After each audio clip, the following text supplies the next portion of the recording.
No futebol você tem que ter craque. E craque é o Mbappé. 14 gols, passou o Pelé, passou o Messi e vai passar o Klose da Alemanha. Eu acho que ele vai ser o maior artilheiro das Copas em pouco tempo. Eu acho que nessa Copa ainda, eu acho que ele vai ser um dos maiores atacantes da história do futebol mundial. Porque ele tem tudo pra ser isso. Que show do Mbappé. O cara chamou a responsabilidade o jogo todo. É jogador grande. Fala, pessoal. O que o Mbappé fez contra Senegal está dando o que falar no mundo inteiro. A França venceu por 3-1, mas o que chamou ainda mais atenção foi o desempenho absurdo do camisa 10 francês. E o mais impressionante veio depois da partida. Neto e Casagrande reagiram ao que aconteceu em campo e fizeram comentários que estão repercutindo entre os torcedores. Eu vi um show do Mbappé na primeira fila do estádio. Que show do Mbappé. O cara chamou a responsabilidade o jogo todo. O cara criou chance o jogo todo. É jogador grande. É jogador que chama a pressão na hora que interessa. E essa seleção da França que eu tô vendo aqui, ó, do lado do campo, é a favorita ao título da Copa, na minha opinião. Quando resolveram jogar, foram uma máquina de criar jogada. Uma máquina. É uma França que tem que respeitar. Quando Olise e Mbappé querem jogar, esquece. O Olise é babaquinha, é marrento, mas como joga? E o Mbappé chama a responsabilidade como nenhum jogador chamou por enquanto nessa Copa do Mundo. Mbappé é Você pode dizer que foi o melhor segundo tempo da Copa, né? Verdade. Porque o primeiro tempo foi horrível. A França, no primeiro tempo, jogou tão mal quanto o Brasil jogou contra Marrocos. Eu acho que jogou até pior do que o Brasil, porque não deu um chute na direção do gol. No segundo tempo, a França deu uma melhorada coletivamente, mas o que definiu o jogo foram jogadas individuais de jogadores que podem decidir em qualquer momento. Uma enfiada de bola excepcional do Olise pro Mbappé. Assim, eu tava no estádio sentado, todo mundo olhando o jogo, olhando a partida, o movimento. Quando o Olise enfiou aquela bola, ninguém tinha visto o Mbappé. No estádio, eu tô falando, torcida, fez aquele barulho assim, oh, e o Mbappé fez o gol. Porque ninguém viu, só ele viu aquela jogada. Só ele viu a movimentação do Mbappé em diagonal e ele deu aquela enfiada de bola cortando o meio. Cara, foi espetacular a enfiada de bola dele. Verdade. A definição do Mbappé foi também ótima. Depois teve a outra jogada individual, que foi a entrada em diagonal do Barcola, que fez o segundo gol. E o terceiro foi um chute de longa distância, que na minha visão o Mendy falhou, tá? A bola foi muito longe, não foi fora, não foi alta no ângulo, nada, ele pulou atrasado, ele poderia ter feito melhor. Não foi frango. Eu tô falando que ele poderia ter feito melhor, né, o Mendy.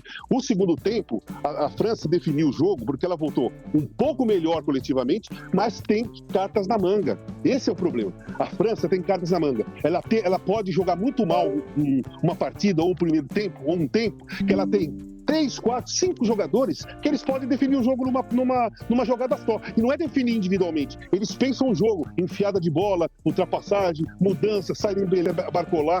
A seleção da França vai ficar agressiva do mesmo jeito. Então, ela é, sim, uma das grandes favoritas à Copa do Mundo, porque ela tem carta na manga. A Espanha não tem carta na manga. É só o Lamine Yamal e o Nico Williams do outro lado. Eu acho que ele vai ser o maior artilheiro das Copas em pouco tempo.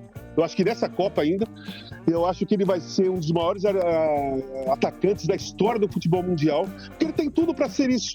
Ele é um jogador, porque não é só ele. Na França você tem o Dembélé, que ele joga aberto pela direita, ele joga aberto pela esquerda, ele vem e faz um 10 e ele entra de centroavante. Ele faz assim no PSG. O Dembélé no PSG, ele é livre, ele se apresenta em todos os lugares. E o ataque da França, praticamente, quase todos fazem a mesma coisa. Tem essa mobilidade.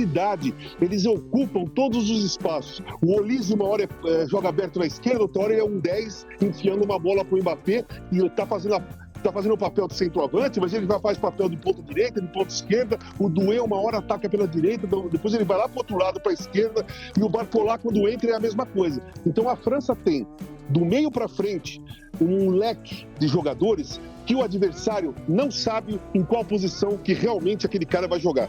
Eles entram em campo, eles têm um desenho tático para dar saída de bola, né? Vai dar saída, fica um aberto lá, outro lá, fica aquele desenho, como toda a seleção tem. A partir do ponto que a bola rola, aqueles caras da frente da França, eles podem estar em qualquer lugar a hora que eles quiserem, porque eles têm essa liberdade de movimentação.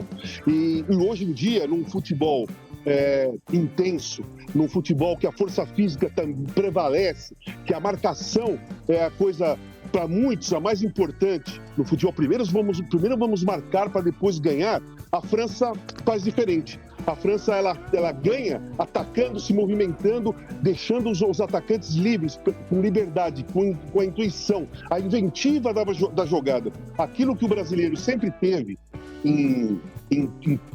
aos montes, né? O Brasil, dos anos 60 até o começo dos anos 2000, ele tinha jogadores aos montes que jogavam como os jogadores da França jogam, em todas as posições, criativos, finalizadores, cara que arma o jogo, cara que vai pro fundo e cruza, cara que entra em diagonal. Nós tínhamos diversos jogadores dessa forma. O futebol brasileiro, aos poucos, foi ficando robótico, cada um no seu lugar. Aquele famoso futebol posicional. Futebol posicional é aquele futebol chato, que não acontece nada se não for programado. E a França é aquela seleção que, assim, a desobediência, né? Lá na França, quem é Impressionante esse time da França. O Lise, Mbappé, o Pamecano. É uma coisa extraordinária. O cara que faz o primeiro, faz o terceiro gol. Aqui, ó. Aqui a bola, ó. A bola. Então, o cara que tá bem fisicamente, bem treinado, não tá machucado. Uma seleção incrível. Jogou mal o primeiro tempo. Porra. O jogo é 90 minutos.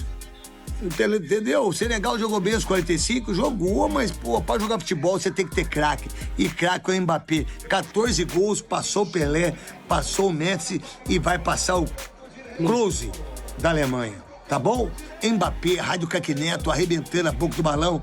Isso, Mbappé. O Neymar começou a treinar hoje pra jogar contra o Haiti. O Mbappé fez 2 no primeiro jogo. Pô, brincadeira? Vai, França, Savá, Trebi. E aí, torcedor, qual a sua opinião? Mbappé foi realmente o grande nome da partida ou você acredita que outro jogador também merecia destaque? Deixe seu comentário aqui embaixo porque eu quero saber a sua opinião. Se você gosta de acompanhar tudo sobre a Copa do Mundo, futebol internacional e as principais repercussões da imprensa esportiva, já deixa o like, se inscreva no canal e ative o sino para não perder os próximos vídeos. Muito obrigado pela audiência e até o próximo vídeo.